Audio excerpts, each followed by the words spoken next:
Hello y'all, this is Vant here, and thank you guys so much for helping me reach 2,000 subscribers. For this special, I'm showing you the production of my latest short. You can check it out in the description below.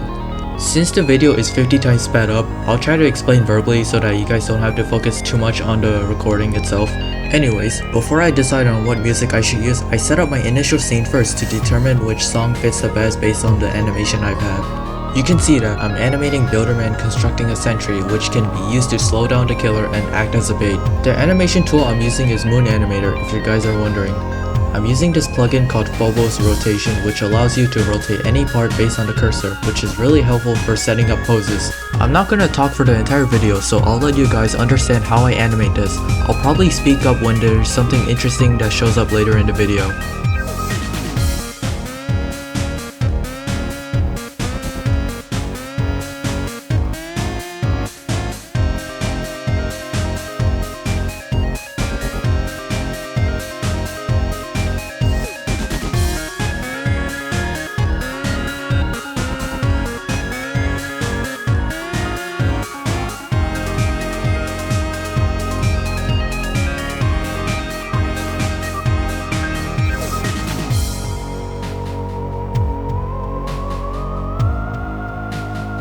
So when I'm trying to animate someone performing an action, I usually set up their momentum to make the animation flow well and makes them feel dynamic.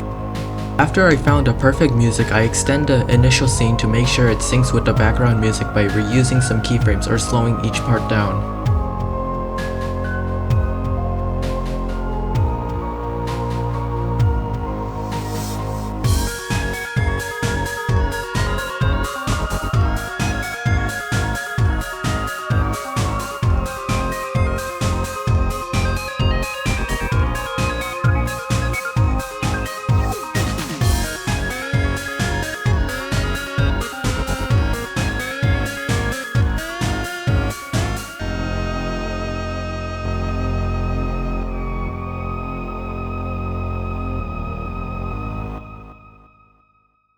Alright, now for the camera work.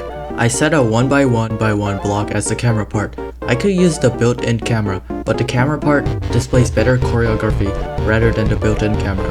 I still use the built-in camera because I need to set the point of view to the part and determine the field of view.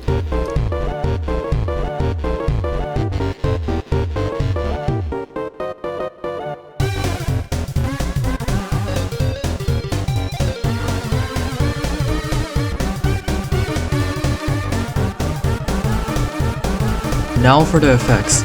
Although I'm supposed to add them after I'm done with the poses, I usually add them first to make sure that the scene is completely done.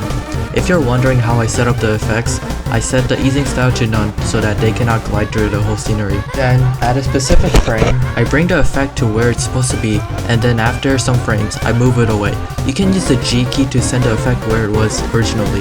You can also move effects by displaying the effect first, then switch the easing style to linear, and move them to a specific position, and then press G again, but set the none easing style before you can do that.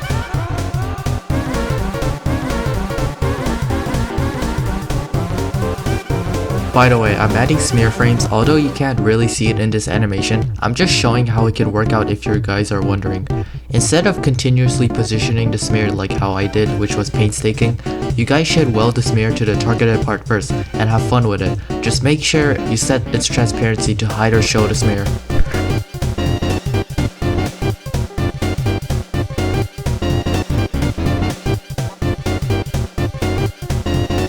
I'm setting up an impact frame right there. To do this, you need two color correction effects, which each having a brightness of 1 and having a contrast of 10 and -10. Then, I add these lines to display the impact along with the effects to make the parry appear powerful.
I made the attack hitbox behind John Doe because of how horrible his hitbox is when having a high ping.